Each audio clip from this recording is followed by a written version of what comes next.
आज का जो फैब्रिकेटेड ब्राह्मण धर्म है, जो ज़बरदस्ती गोलगप्पे, अंधविश्वास, पाखंड फैला के बोल रहा है यही सब भारत की हमारी चीज़ें हैं, यही गोबर और गोमूत्र हमारे भारत की संस्कृति है, वो हमारी संस्कृति नहीं है, वो फैब्रिकेटेड है, हमें बेवकूफ़ बनाया जा रहा है।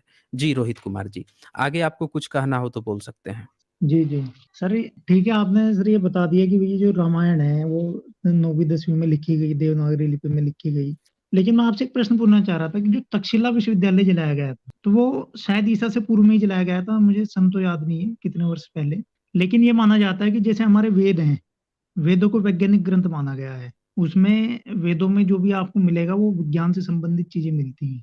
दूसरा जो पुराण है उसमें आपको काल्पनिक कथाएं मिलती हैं, वो रहस्यवाद पैदा करने के लिए कि वापस अपने धर्म में लोगों को लेके आया जाए, बुद्ध धर्म से या फिर जैनियों से। वो तो बाद में उनकी रचना की गई, उनको हम मान लेते हैं। लेकिन जैसे हमारे वेद हैं वो है वैज्ञानिक ग्रंथ।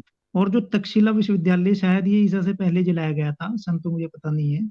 तो हो सकता है कि भाई तक्षशिला विश्वविद्यालय में जो पुस्तकें उस समय उपलब्ध थी, चाहे वो बौद्धों के संरक्षण में रही हो या किसी और राजा महाराजाओं के संरक्षण में रही होगी, तो उस तक्षशिला विश्वविद्यालय में जो वैज्ञानिक पुस्तकें थी वो भी जल गई उस समय। तो उससे पहले का जो इतिहास था वो हमारे सामने नहीं आ पाया। और जो वेद है, वेदों में कई बार, जैसे मेरे पास एक वैज्ञानिक पुस्तक है, वो वेद नहीं है।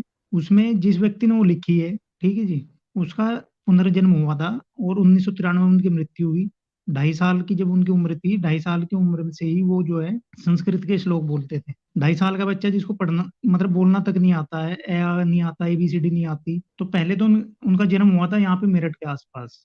एक बार जब वो 3-4 साल के थे तो उनकी माता ने उनको लिटाया, तो संयोग से जैसे शवासन की मुद्रा एक योग में होती है ना। एक 1 मिनट, मैं यहाँ पे जी, आपको रोकना चाहूँगा। जी, आपने अभी जो बात कही ना कि वेद जो हैं वो वैज्ञानिक बातें हैं, उसमें बड़ा जी, विज्ञान है, ये बातें आपने जी, कही है ना?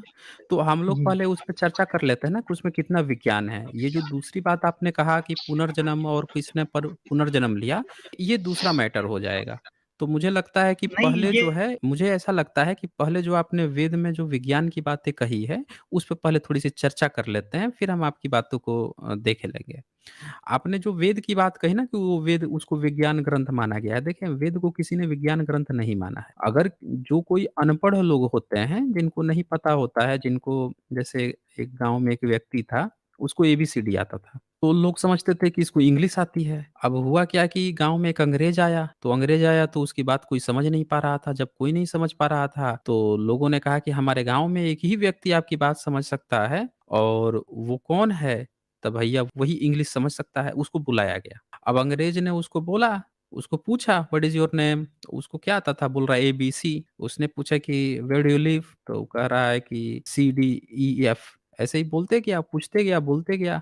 अब वो बेचारा अंग्रेज़ जो है कान पकड़ लिया, उसको एक थप्पड़ लगाया और लगा के चल दिया। जो गाँव के लोग उससे पूछ रहे हैं उस बंदे से कि भैया ये अंग्रेज़ तुमको थप्पड़ क्यों लगाया? तब वो क्या बोले? कह रहा है कि भैया वो मुझे इसलिए थप्पड़ लगा दिया कि तो बोल रहा है कि भई तुम इतने पढ़े लिखे हो, इतना तुमको इंग्लिश आता है और तुम इन अनपढ़ गँवारों के बीच में क्या कर रहे हो? तो सिर्फ़ ऐसे ही लोग जो हैं वेद को वो समझते हैं कि इसमें बहुत विज्ञान है क्योंकि उनको विज्ञान पता ही नहीं है विज्ञान क्या होता है। विज्ञान जो है, विज्ञान कहता है कि आपको किसी भी चीज़ को ऐसे आँख मूंद के नहीं मानना है। पहले उसको ना आपको चेक करना है, पीछे का रीज़न आपको जानना है, उसके साइंटिफिक कॉज़ को जानना है कि कुछ है कि नहीं है। वेद क्या कहता है कि आपको वेद ही सत्य है, इसको मानना पड़ेगा। अगर आप ये बात नहीं मानते हैं, तो फिर आपको ये कहा जाएगा कि नास्तिक है, ये मानता ही नहीं है। उसमें मानने की बात कही गई है, ना कि उसका एनालिसिस करने की बात नहीं कही है। रोहित कुमार जी, आप मुझे बताएँगे, कौन से भाष्यकार हैं जो वेद में विज्ञान टपकाए हैं? देखिए मैं बताना चाहता हूँ आपको। ये तो मैं मानता हूँ कि क्या जैसे आप जो वैदिक लोग हैं, उनके वेद को आप मानते हो कि वो तो विज्ञान कभी नहीं कहते हैं? वेद में विज्ञान की बात तो सिर्फ़ आर्य समाज ने कहा है। तो क्या नहीं आप आर्य, आप ऐसा सोचते हैं? उसी ने वेद से विज्ञान टपका दिया है। देखिए आर्य समाज, जहां तक मुझे पता है, आर्य समाज की जो स्थापना हुई थी वो ब्राह्मणवाद के वर्चस्व को खत्म करने के लिए हुई, कि पाखंड से दूर रहो अच्छा, और जो वास्तविकता है उसको अपनाइए। ठीक है। आर्य समाजी तो कहते हैं कि अच्छा पूजा जी। मत करो आप, वो मूर्ति पूजा का विरोध अच्छा करते ये हैं आर्य कहते हैं। समाजी देखिए तो। आर्य समाजी आपके देखिए विज्ञान मैंने आपका दिखा रहा हूँ, ये आपका विज्ञान है। आर्य समाज का यजुर्वेद भाष्य आप जो बोल रहे थे ना कि वेद में बहुत ज़्यादा विज्ञान है, ये मैंने ओपन कर दिया है। आपके आर्य समाज का जो विज्ञान है। दयानंद सरस्वती ने साक्षात वेदों का अनुवाद किया है। यजुर्वेद का अध्याय 25 मंत्र संख्या 7 है। ज़रा इसको पढ़िए, इसमें क्या लिखा हुआ है? जी, रोहित कुमार जी। जैसे आपने यजुर्वेद बताया मेरे को, ठीक है। मैं आपसे ये कह रहा हूँ कि यहाँ दयानंद सरस्वती ने वेद का यहाँ पे भाष्य किया है। इसको एक बार पढ़ के सुना दीजिए, फिर आगे हम चर्चा करते हैं। हुँ, ये तो मैं चलो पढ़ लेता हूँ उसको। एक सेकंड हुँ, रुक पढ़िए। जाओ, स्क्रीन थोड़ी खराब है। पूछनम, चलो हिंदी में पढ़ दूं या संस्कृत में पढ़ूं? हाँ, नहीं अनुवाद पढ़ दीजिए। दयानंद अपने यजुर्वेद भाष्य में इस मंत्र का अर्थ यह लिखते हैं कि ये मनुष्य, तुम मांगने से पुष्टि करने वालों को स्थूल गुदेंद्रियों के साथ वर्तमान अंधे सर्प को गुणेंद्रियों के साथ वर्तमान विशेष कुटिल सर्पों को हाथों से, जिलों को नाभि के नीचे से भाग से, अंड कोश को आंडों से, घोड़े के लिंग और वीर्य से संतान को, आगे हाँ, आगे ये पढ़िए। पित्त से भोजनों को, पेट के अंगों हुँ, को, हुँ। गुदेंद्रियों और शक्तियों से लिखावटों को निरंतर ले आओ। सिखावटो सिखावटों को, हाँ, सिखाव वो मेरी स्क्रीन खराब है ना यहाँ निरत पे। सिखावटों हाँ, को निरंतर निरंतर लेओ। ले आओ। ठीक है। लेओ लेओ, लेने की हाँ, बात ले आओ कह ले रहे आओ, हैं। निरंतर ले आओ। तो अब ये बताइए ठीक है। कि पेट के अंगों को गुदेंद्रियों और ये साँप के वो आंतों से, अब ये बताइए ये गुदा से, गुदा में ये सब डालने का साँप को क्या मतलब है? ये कौन-सा नहीं, विज्ञान है? देखो मैंने आपकी बात मानता हूँ मैं आपकी, ठीक है। लेकिन हुँ। एक प्रश्न मेरा यहाँ पर ये है, जैसे हुँ, हुँ। ये कहा गया कि भाई पहले वेद एक था, एक ही वेद था पहले स्टार्टिंग में। हमारा वो मतलब नहीं है यहाँ पे।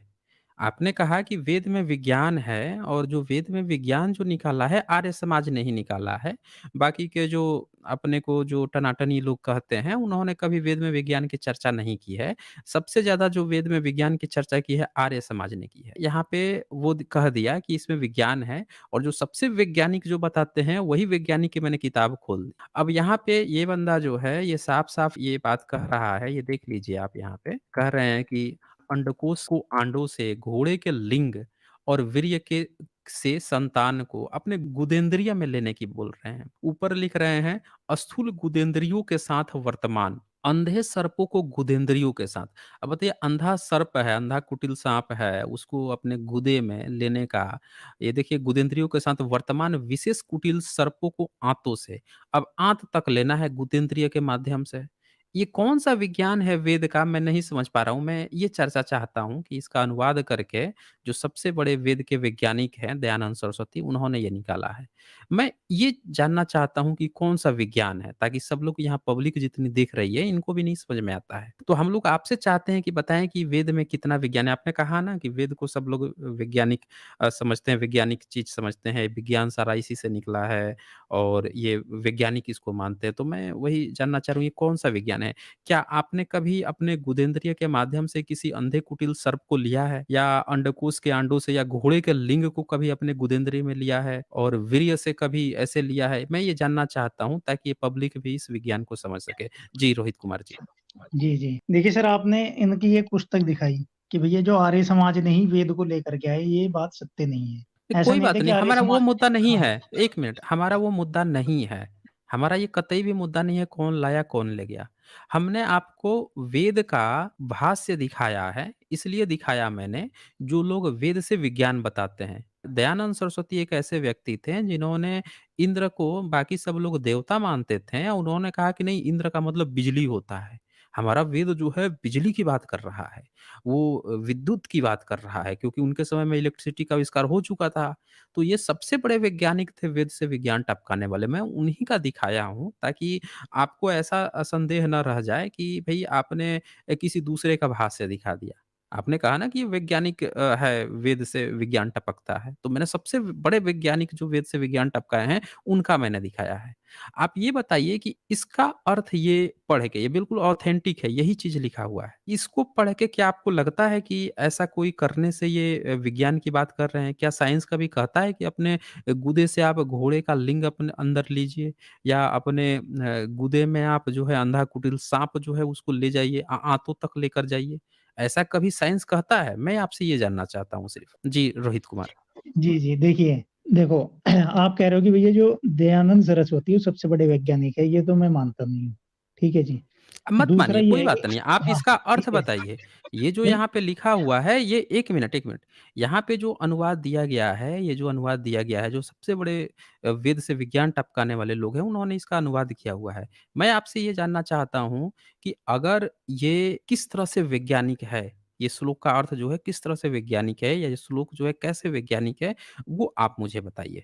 जी, रोहित कुमार जी। ठीक है सर, आप कह रहे हैं कि किस प्रकार से वैज्ञानिक है, लेकिन मैं इससे पहले एक बात कहना चाहता हूँ कह लीजिए। कि जैसे वेद थे, पहले वेद एक था, फिर उसके 4 भाग में उसको डिवाइड कर दिया गया। एक बार आपने किसी वीडियो में बताया था कि अच्छा, महर्षि व्यास का एक कुछ एक ऐसा। 1 मिनट, वो भी बात जी, आपकी ना झूठी है, ये भी बात जो है पूरी तरह से झूठी साबित हो चुकी है, क्योंकि दुनिया में जितने भी लोगों ने वेद का अनुवाद किया है, सबने एक छत्र रूप से मान लिया है कि ऋग्वेद को सबने थो प्राचीन माना है, यजुर्वेद, सामवेद को माना है कि बहुत बाद में लिखा गया, और अथर्ववेद को तो सबसे बाद में माना गया है। ये पूरी दुनिया इस पे सहमत है। ये कहानी कि पहले एक ही वेद था, उसके 4 भाग किए गए हैं, ये हर तरह से गलत साबित हो चुकी है। भाषा विज्ञान जो होता है ना, जो ऋग्वेद की भाषा शैली है, यजुर्वेद, सामवेद की जो भाषा शैली है, अथर्ववेद की शैली है, ये पूरा तमाम खंडन हो चुका है बहुत पहले से, उसमें हम लोगों को एक्स्ट्रा कुछ नहीं सुनना। आप इस मुद्दे पे रहिए कि ये कैसे वैज्ञानिक है, इसका अर्थ जो है किस तरह का विज्ञान हमें बता रहा है। क्या आपको लगता है कि इस तरह का कोई व्यक्ति करता होगा विज्ञान अपनाने के लिए, कि अपने गुदा से किसी घोड़े का लिंग अपने गुदा में लेता होगा, या अंधा कुटिल साँप को अपने हाथों में लेता होगा? ऐसा आपको कहीं लगता है, इस तरह का विज्ञान कहीं इस्तेमाल करते हुए? जी, रोहित कुमार जी जी। सर। हाँ, सर आपने अभी कहा कि यजुर्वेद, सामवेद, अथर्ववेद ये बाद में जोड़े गए, ठीक है ना? और वो काल्पनिक है, वो गलत सिद्ध हो चुके हैं। तो ये जो आप श्लोक दिखा रहे हैं, यजुर्वेद का श्लोक है, तो मैं इसको तो मानूंगा नहीं कि ये टेक्निकली सही है, ये वेद का ही हिस्सा है। अगर ऋग्वेद में ऐसा हाँ, कुछ तो लिखा हो। एक आप मत मानिए, आपने तो डिनाई कर दिया कि ऋग्वेद के अलावा कोई वेद ही नहीं है। ये तो और अच्छी बात हो गई हम लोगों के लिए। आपके लिए इस हिसाब से तो पूरा वेद ही खत्म हो गया, वेद का अस्तित्व ही नहीं बचा। अब मुझे ये बताइए, वो तो चलिए हमने मान लिया कि आपने कह ही दिया कि बाकी के तीनों वेद ही मिलावटी हैं, खत्म हो गया बात। फिर तो आपका वेद का अस्तित्व ही नहीं बचा, क्योंकि जो अथर्ववेद है, उसी आपका जो ऋग्वेद है, उसी में से एक हिस्सा काट के अथर्ववेद बनाया गया। और यजुर्वेद और सामवेद से काट-काट के कुछ हिस्सा डाला गया, तब जाके आपका चौथा वेद ये अथर्ववेद बना है। ये पूरी दुनिया मानती है। जब आपका वेद का ही सिस्टम खत्म हो गया, खारिज हो गया, तो बचा क्या फिर आपके पास? कुछ नहीं बचा फिर। फिर काहे का विज्ञान? नहीं, नहीं, नहीं, फिर ऐसा काहे नहीं का है। मैंने ये विज्ञान? नहीं कहा, नहीं, हुँ, मेरी बात सुनिए, मैंने ये नहीं क्या कहा कि कहा वेद फिर ही। आपने? देखिए, मैंने क्या हुँ, कहा कि हुँ। देखो, जो पुस्तक मैं पढ़ता हूँ, मैं ना तो वेद पढ़ रहा हूँ डायरेक्ट, ठीक है जी, ना मैं पुराण पढ़ता हूँ। मैं पढ़ता हूँ वैज्ञानिक तर्क के आधार पर, मैं रिसर्च करता हूँ अपने आप, ठीक है? अभी आपने कहा था कि भई वेद जो है बड़ी वैज्ञानिक चीज़ है, सभी लोग उसको मानते हैं। अब आप बोल रहे हैं कि ना आप वेद पढ़ते हैं, ना पुराण पढ़ते हैं, बिल्कुल साइंस पढ़ते हैं। ये तो आप फिर से आप यू टर्न मार रहे हैं। अभी आप रामकृष्ण को जस्टिफाई कर रहे थे कि हम लोग उनको क्यों काल्पनिक बोलते हैं। अब फिर आप वेद को जस्टिफाई किए। जब वेद का भी खुलासा हो गया, तब आप अब जब यू टर्न मार रहे हैं। तो देखें रोहित कुमार जी, मैंने आपसे इतनी देर तक यहाँ पे बातें की, और हमने देखा इस चीज़ पे, फाइनली हमने ये भी देखा कि आप जो हैं जब इन मुद्दों पर आए, जब वेद की पोल खुलती है, या रामकृष्ण के भी जो तथ्यात्मक आपके प्रश्न थे उस पर भी मैंने जवाब दिया, तो आप वहाँ से फिर यू टर्न मारते गए। तो मेरे ख़्याल से आपके साथ सफिशिएंट डिबेट हो चुकी है, आगे फिर कभी आप आइएगा तो आगे आपसे बातचीत जारी होगी। आप जो है तैयार होके आइए, पहले आप वेद को विज्ञान बताते हैं, फिर आप जो है जब पोल खुलती है तब बोलते हैं कि अब मैं साइंस की किताबें पढ़ता हूँ, ना वेद पढ़ा हूँ, ना पुराण पढ़ा हूँ।